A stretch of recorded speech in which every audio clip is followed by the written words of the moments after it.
Hey everybody, it's Josie. Welcome back to Cedar Creek Homestead. I hope you're having a wonderful day and that you had a great weekend. The weather here was beautiful as far as it being cool. We're still dry. In fact, that's what today's video is about.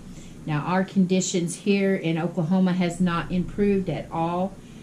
Several weeks back, it's probably over a month now because it was before Rowdy was born, and he was born on the 27th of August. We did have some nice rain, but it really didn't do anything to change the fact that we're in a drought. Now, here in Oklahoma, there's 77 counties, and all 77 counties have some form of drought. If you go and look on the U.S. Drought Monitor, just look it up on your computer, you can see they have a drop-down menu, and you can choose what state you're from. If you think that your state might be in any kind of drought, and it'll pull up the information for you. That's where I've got some of my information up at. Obviously, I can tell that we're in a drought, but to see the severity of it and to give you the correct information. Now, our governor here in Oklahoma has made an emergency declaration of some help for farmers and ranchers. And the USDA is doing some things too, so there's a little bit of relief in sight for some. And like I was saying, we have 77 counties, and all of them have varying degrees of drought. The way the U.S. Drought Monitor works is they have a scale, D0 to D4. D0 being that you're drier than normal conditions, all the way up to exceptional drought, which is D4. My county, Muskogee, that I live in, is D3, which is severe drought.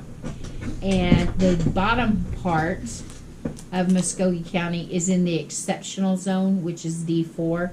And if you go and you look on the Drought Monitor, it will tell you all of the different criteria that makes them be able to consider what your area is under. Muskogee County is 89% in the D3 range. The bottom half of Muskogee County is beginning to change, going into the D4.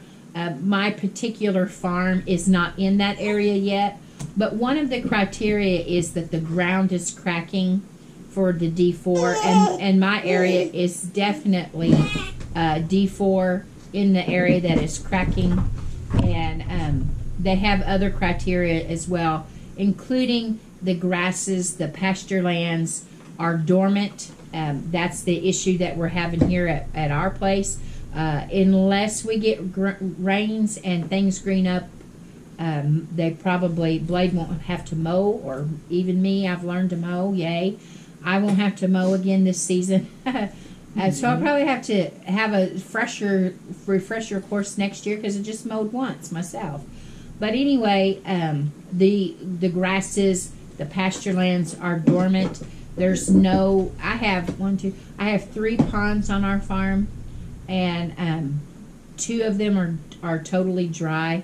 The creek is dry except for a few areas where we're fortunate enough to have some springs.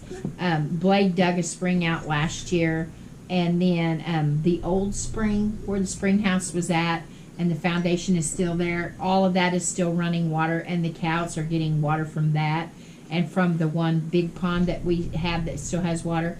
Other than that, we have water troughs that are having to be filled. And to tell you the truth, we're going to have to be starting to feed out our hay. Normally, we don't have to feed hay till November or December because we have such mild winters. But the last couple of years, about February or March, we have a really cold snap and a lot of snow, and we have to feed hay and their grains. But this year, we're already just in the beginning days of October and already feeding hay. That's a concern not only to me on my farm, but all the farmers in the different areas, because you only have a certain amount of hay.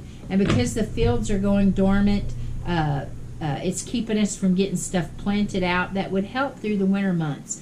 how he always tried to plant wheat and clover, which that comes up in the spring.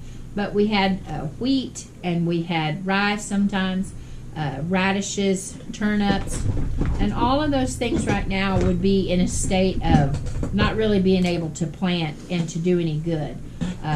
The ground is hard and compacted, cracking open in a lot of areas, and so we're in pretty desperate state here. Also, the risk of fire danger goes up. There's not any kind of burning going on at all. Those that do burn, they are at risk of really causing a whole lot of people problems, because the conditions have just been such with the, the humidity's been right, the heat has been right, the dryness, all of it right for some significant, very dangerous fire weather conditions. And the National Weather Service is the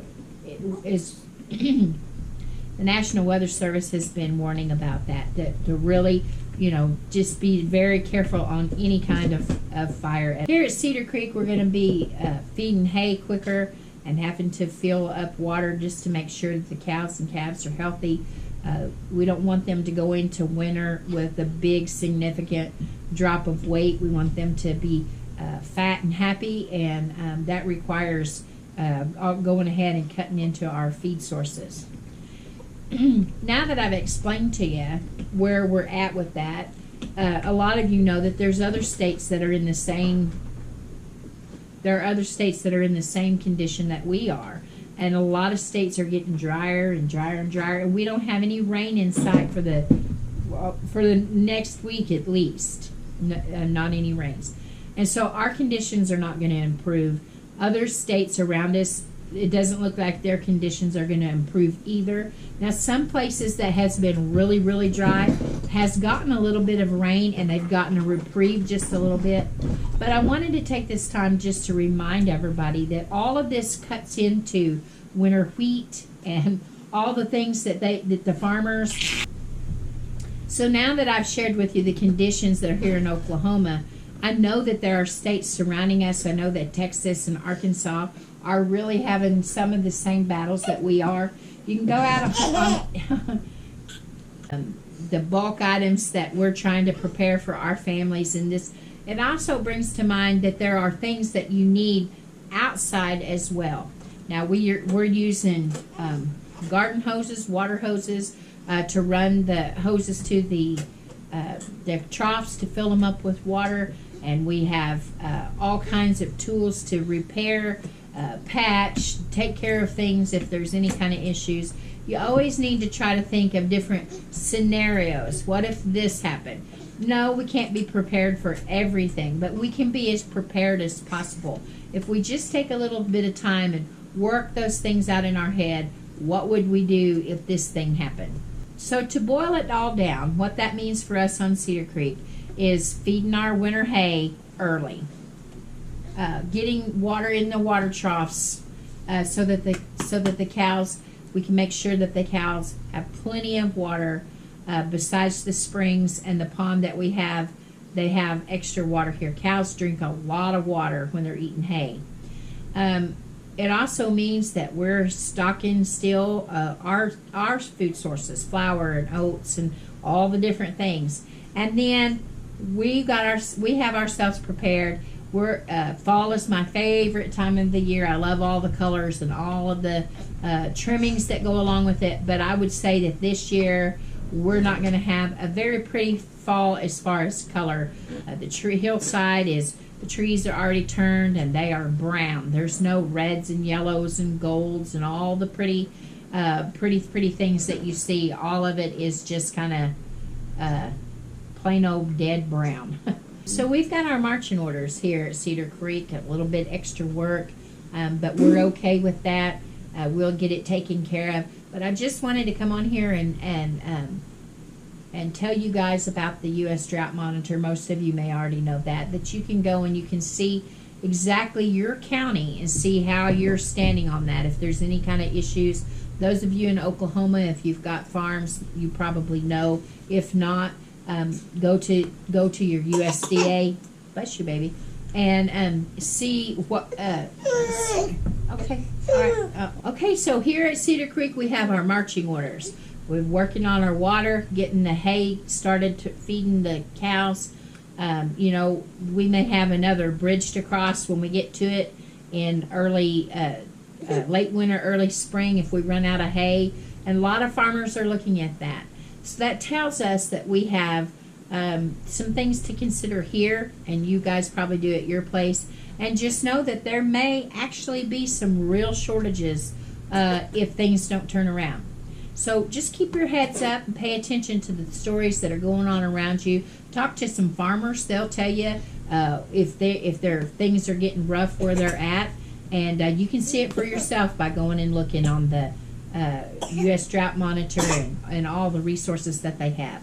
Alrighty, guys, we're going to get off here and get things taken care of. We got a teething baby here, and I'll be glad when that tooth gets broken through. Bless his little heart. He has suffered. Feels good, and then he doesn't feel so good, and he's keeping us on our toes. This is Josie. I love you guys. I really do. Keep looking well to the ways of your household. Take record of those things that your family uses most and get those things stocked. And until next time, we're gone.